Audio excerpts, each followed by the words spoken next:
you guys out there and girls. Welcome to the Journey to CEO Success podcast. I'm your host, Melissa Saunders, along with Patrick Thean, entrepreneur, CEO coach, a USA Today, Wall Street Journal best-selling author, and his latest book, The Journey to CEO Success, is a #1 Amazon bestseller. Congratulations, Patrick, and hello. Hey Melissa, this is great. By the way, today you noticed the background, right? This is Valentine's Day. Woo! The Valentine's Day Love is in the air. episode. It's a special day for us. It's actually our company's Rhythm Systems anniversary as well, and also our special guest. She's #1. This is our first guest on this podcast. And I'll let you introduce Tanya. Yes. But Tanya is a special day for her as well. So Nice. Yeah, welcome we're to our excited about first this. ever guest on our podcast. Hello, and this is Tanya DiSalvo. She is the owner and CEO of Criterion Tool.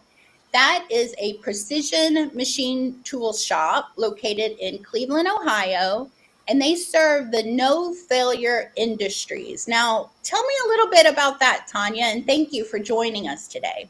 So happy to be here. It's 14 degrees in Cleveland, Ohio today, so I hope everyone's having a warmer weather day. Criterion is a third-generation business, and we machine parts from the size of the screws that hold your eyeglasses together to about the size of a softball for the no-failure industries. And for us, that's the medical device, the aerospace, and the weapons firing, and the laser and photonics. So nobody wants that bad screw in their back. No one wants the rotator cuff implant that was problematic. So that's how the no failure moniker came up. Yeah, Wow. no, I love that. So Tanya, so you serve the medical. I think I heard you say medical, the aerospace and the weapons, right? So these are no, and you emphasize the no failure. So I'm just curious, even with no failure, what is the failure rate? Is it truly 0% failure rate? I feel like in all those industries, that's kind of the dirty little secret, right? There are things that slip out of our building, make it to the customer, hopefully not into a patient or into something that's flying or that's going to be part of a weapons firing system. Everybody works really diligently, and really what that no failure industry means is there is a bunch of quality methodology baked into the system so that by the time something gets out the door, it has been verified and validated multiple times in the process, literally from when it comes off the machine to a secondary check for that process to an in-process inspection by quality. So all we're doing is baking quality into the system so to eliminate that risk as much as possible so that the end user, whoever they are, could be the Air Force, could be your mom, from a medical device standpoint, right, is assured at the highest level that what they're receiving has been inspected. And again, our stuff never goes right to the public. It goes through someone else and gets put together. So if I showed you, I could hold a handful of widgets and show you. But at the end of the day, a fancy way to say what we do, Patrick, is we sell time, because really we're a contract manufacturer, so we're selling time, and we deliver things, widgets and pieces, parts, in kind of that size range we talked about. But it's super cool to be the third generation keeper of the sword. Yeah, so Tanya, tell us a little bit about yourself and your journey, right? Tell me about your journey. Where did you start your career? And then how did you come back to the family business? It's kind of a funny story. I graduated from Bowling Green State University on a Friday or a Saturday, and I was working on Monday. My dad said, get a job. So I did not work for my father. I was the kid that was always in trouble. If there was a line, I crossed it. But I started in sales. I wanted to be in sales, and I was actually in membership sales for a private club here in the Cleveland area that was a downtown city and athletic club. And I cut my teeth there, and I, coming out of college, really had no idea what happened at business lunches and things like that. So I'm at a fancy private downtown athletic club, lots of attorneys, lots of high-powered business folks. The mayor was in town in there all the time, and I got to see just a little bit how business was conducted. I thought that was a really cool behind the scenes. I spent some time at Coca-Cola, so I got some really good sales training. I fancy myself as a salesperson first. I'd rather sit in front of someone else's desk than behind this one and solve all of the things that are going That's on that great. I'm That's great. I always responsible like to say that. I always like to say that nothing happens until a sale happens. And I come from a product world, so I'm an engineer. I'm a product guy, but I learned this at Oracle a long time ago. Nothing happens unless someone buys something. So for, right? And I love the sales background. Very good, Tanya. with that background, right, you're really just problem solving. I mean, that's the fun part, but it's fun to hear other people's problems. I don't particularly like my own. I like other people's. So that's more fun for me. But I got some training at Coca-Cola. That was a fantastic opportunity. I worked for Dale Carnegie Training, which is, at the time I did that, I was smiling and dialing, trying to get folks into the program. So I always thought that was kind of my first taste of watching people have their aha moment, right? Because at the time, I'm sure Dale Carnegie would be turning over in his grave, but it was like you fixed broken people with the Dale Carnegie program. You sent them off. They got how to win friends and influence people. They got some kind of sales training. So I liked that. I like that. You can see behind me, I'm a huge fan. Your book's up there too, Patrick. I'm a huge fan of reading that, but it was like kind of the philosophy part that's good, but it's the execution that in my career I learned was By the way, I difficult. love Dale Carnegie's How to Win Friends and Influence People. I learned about that book because one of my friends said to me, it's a funny story. His girlfriend was telling him about something that she was doing, and then he told her why she wouldn't be successful on it with it. She broke up with him on the spot. She said, "We're done. And by the way, you should read Dale Carnegie's How to Win Friends and Influence People." So when my buddy, he was actually my business partner in one of my companies. When he became my business partner, he said to me, he said, "Patrick, have you read this book?" I said, "No, haven't." And he said, and then he told me his story. And I said, "Damn, I gotta read that book." So read give it. me a copy of that. Yeah. You don't want to make that mistake again. Yeah. No. Awesome. I try my very best not to criticize my wife. That's the key thing I learned.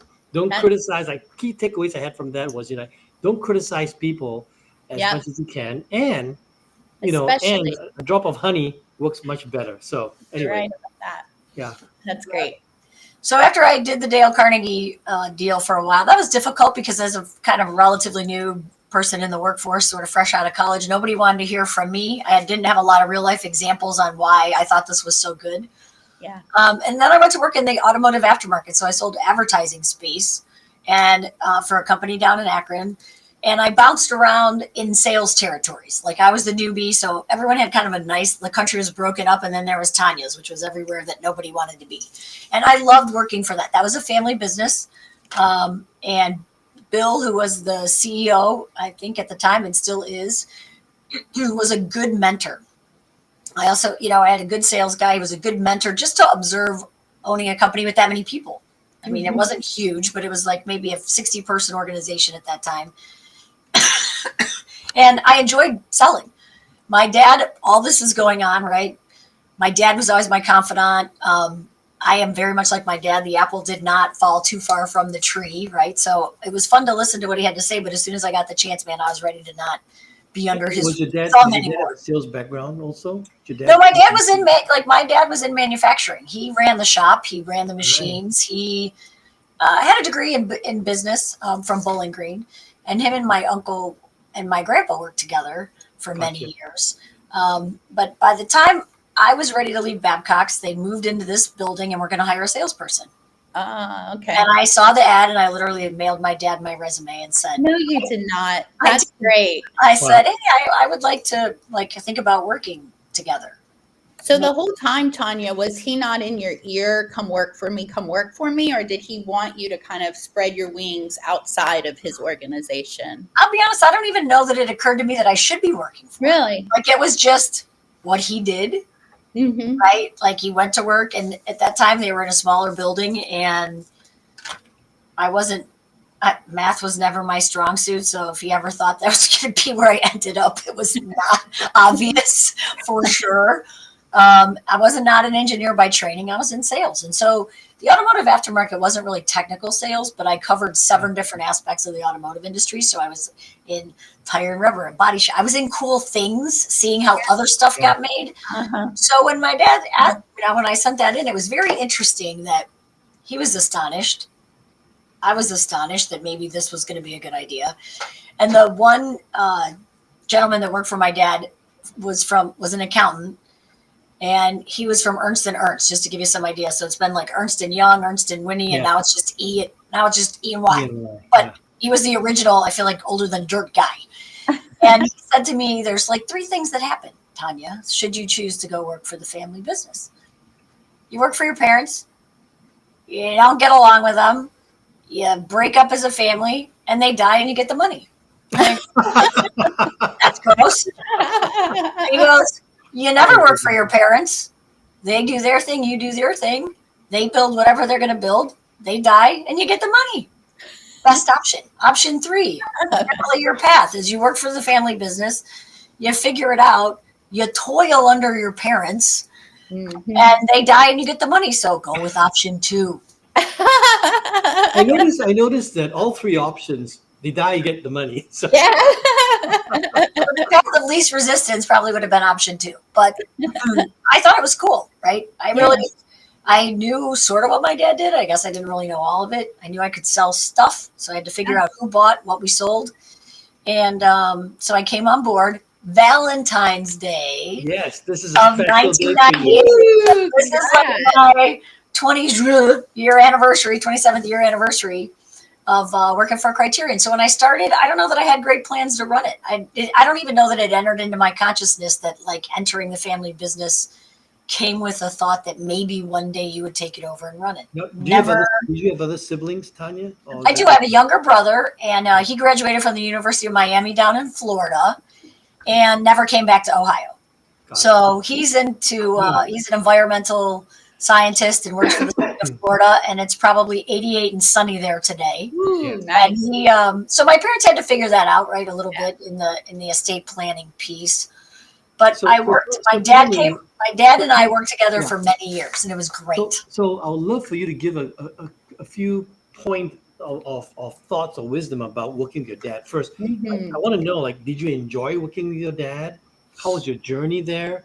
And what have you learned working with your dad to make it? I think based on what I heard, you probably found a great way to work with your dad. And based on everything I'm hearing, it sounds like you have a great relationship. But I have worked with so many CEOs who took businesses from their parents, and they're in that, I think, was the first option, where they didn't get along. Oh, that's the worst. So tell me, it sounds like your journey was really good, and how did it become so good? The journey was great and still is, right? He's still on the planet. Thankful for that. And the reason that worked, Patrick, I would say number 1 is he worked for his dad. So he left for a nickel more an hour when you were making $1.95 instead of $2 an hour. So he had been in the trade, in the manufacturing trade, working for his dad, and then he left because he wasn't going to get a nickel more an hour, and he thought he was the best guy, in the building, and sold machine tools, then ultimately came back to the business. So he said, "I never want you to have to do that."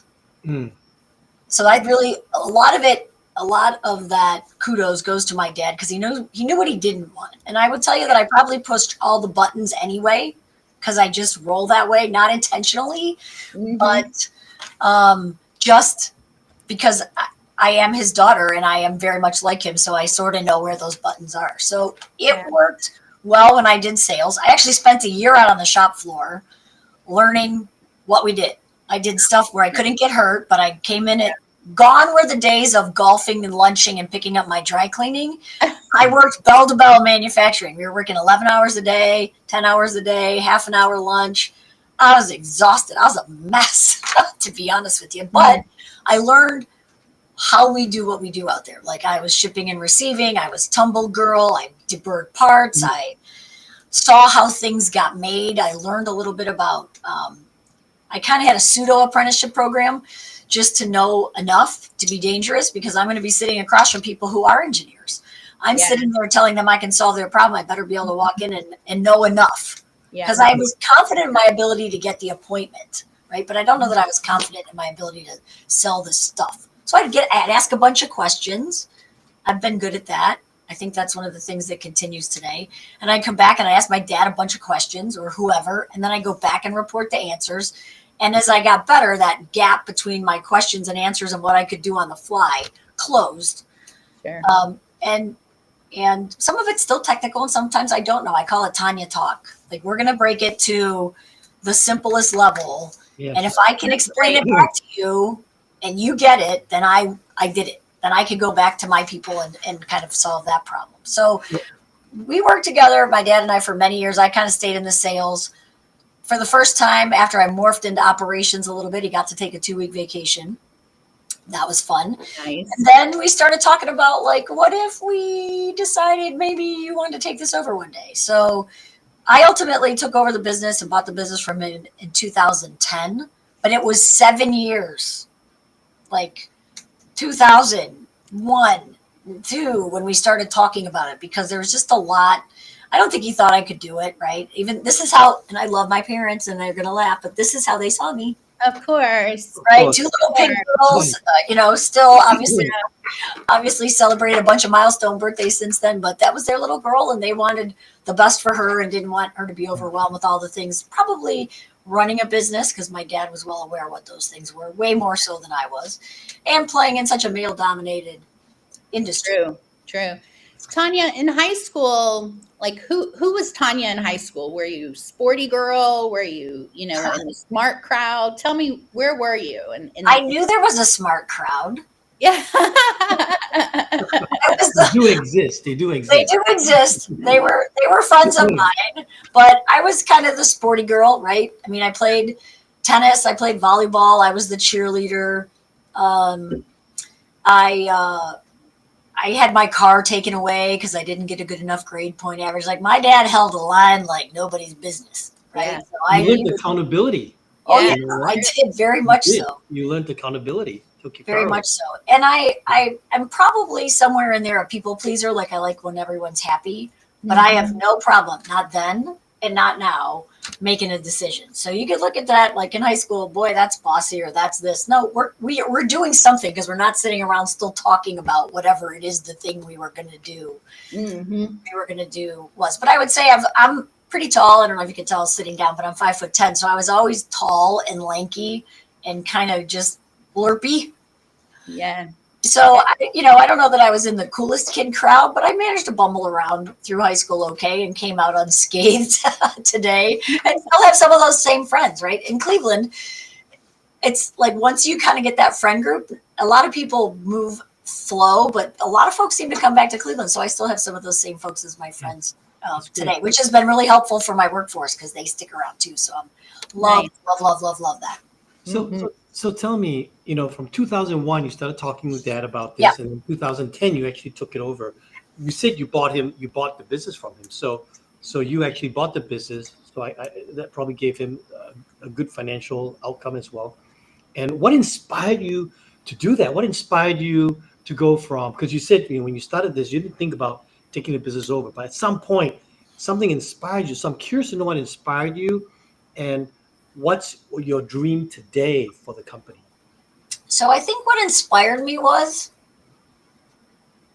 doesn't seem like it's going to be that hard, right? I don't think I knew what I didn't know. I just knew I've been working for other people. Why wouldn't I want to do that for myself? And at that point, I probably thought, I am sure I thought that everybody thinks like I think. So how hard could this be, right? We have a whole bunch of people that think like me. We're all going to get together. We're going to talk about it. We're all going to go out and prosper and everything will happen the way it's in my head.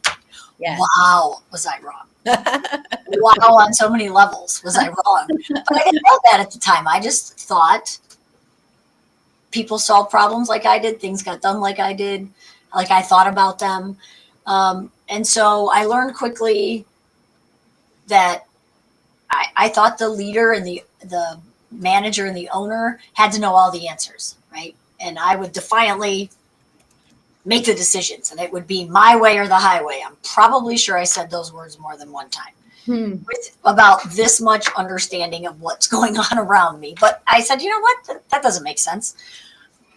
No, we're not doing that. So I got myself in trouble. I probably had more of a fiefdom than an organization, right? Because I wanted it done my way, and I didn't care my way because I said so. Like all those things spewed out of my mouth. I also didn't have kids at that time, so I don't think I recognized all of the weight of the silliness behind all those statements. I didn't know why they didn't work because that's what my dad said to me and things got done. So Yeah. I just assumed that was going to work.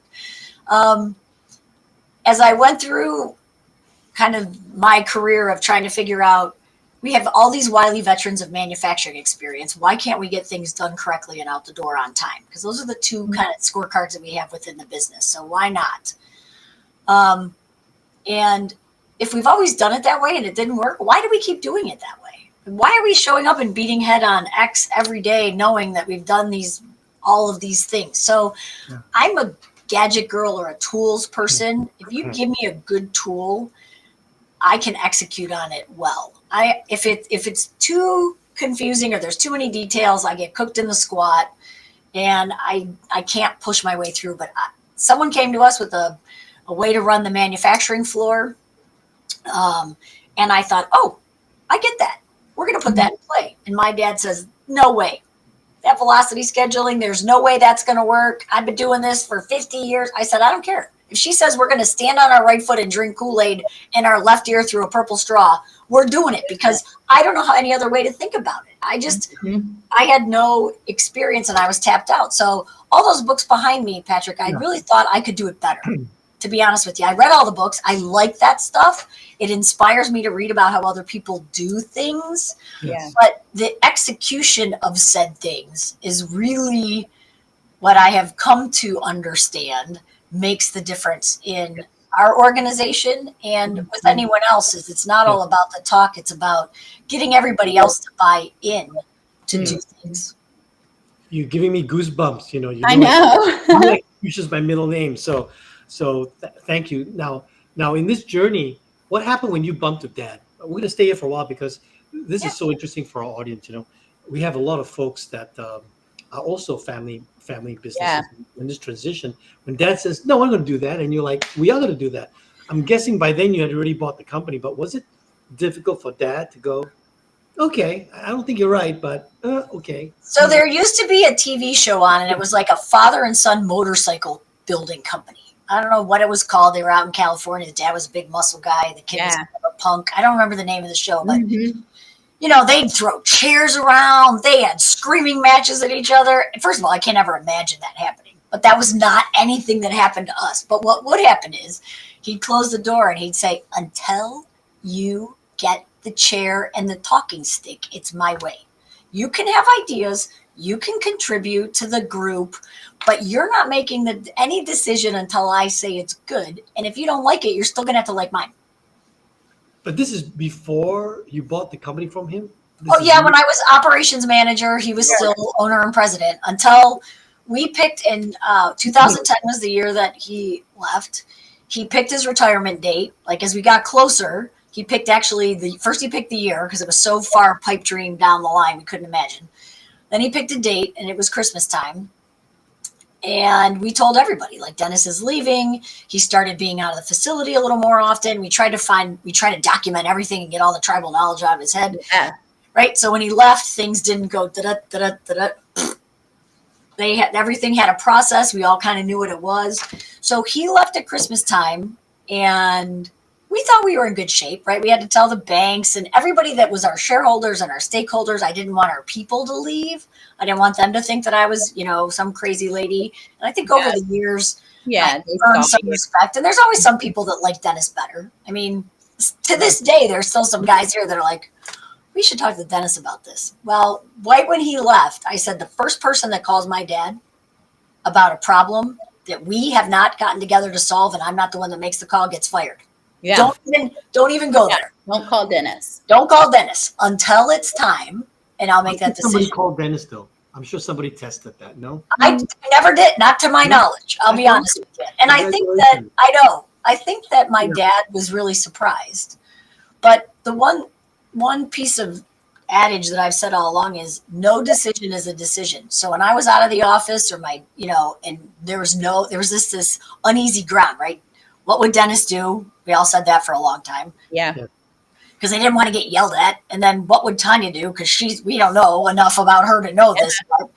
But just do something. Make a decision so that we can know if it's good or bad. Because if we did, then we know, that wasn't a good one. You can't sink the ship in a week. If I'm on the road, you cannot screw it up. But the person waiting for the answer to something is just floundering. So do something. Yeah, And do let's something. figure out So I'm going to pause here for a second because our audience, I want you guys to hear what Tanya just said. It's like you got to make a decision.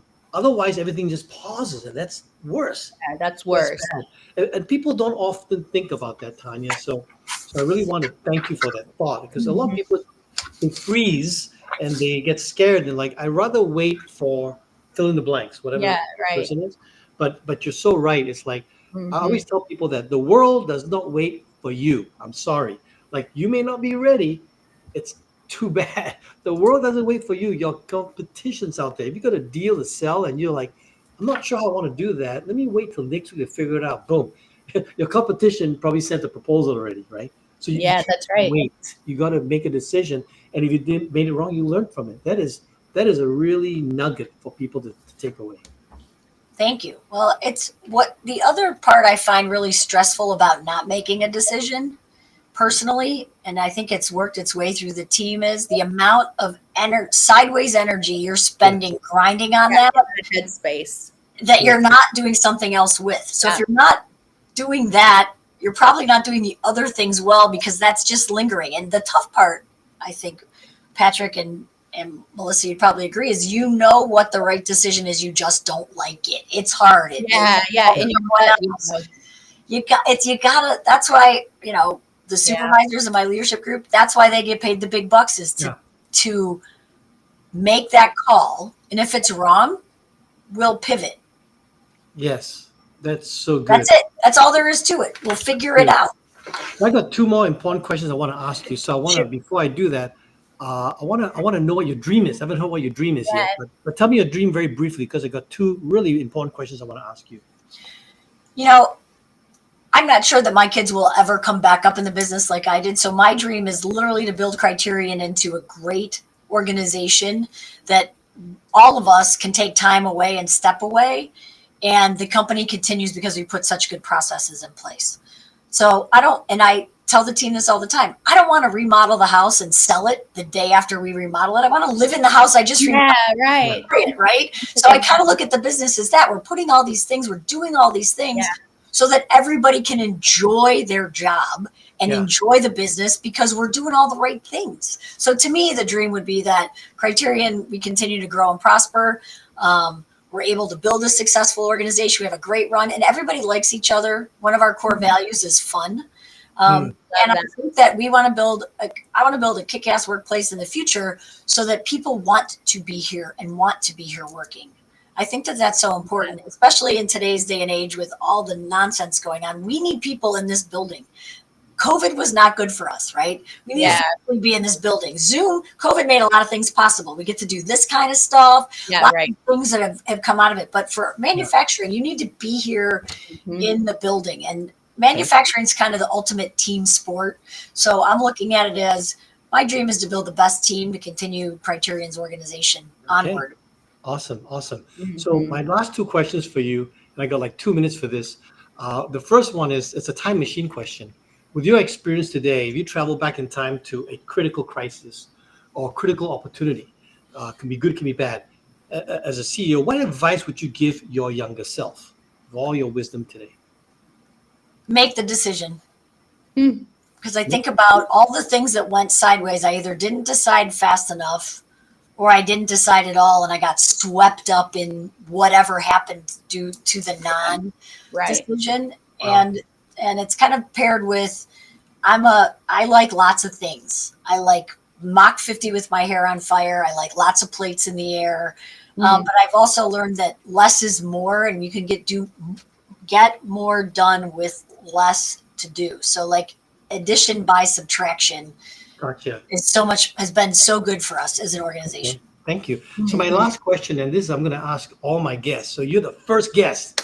Woohoo. Okay. Right. Ready. So what advice can you leave our audience for them to have the best journey for a successful and joyful life? Not just successful, but a successful and joyful life. One thing that you can share, what would that be? I would say that do the things that make you happy and celebrate the wins. and you know what those things are that make you happy. And sometimes you have to go through the yucky to get to the happy, Yeah. and the messy middle to get to the part that's going to make you happy. But if you stick to that, make a decision, do the things that make you happy,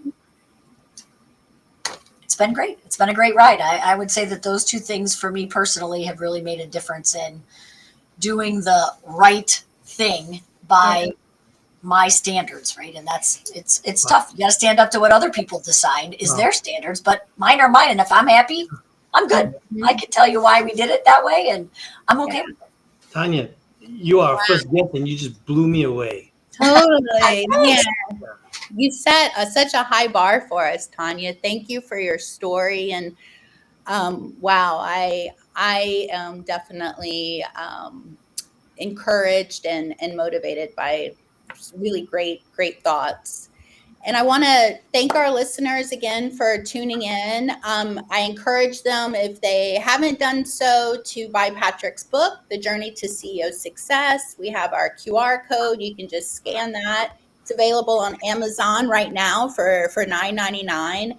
And next week, we will be talking with another CEO, David Cook, with Insight One. They are leading the way in the medical industry by providing game-changing medical data, archiving, storage, disaster recovery solutions. So important in today's day and age. So we can't wait to hear about his journey. And we are thrilled that Tanya was here today telling us about hers. So until we see you guys again, have a great journey. Bye. Thank you.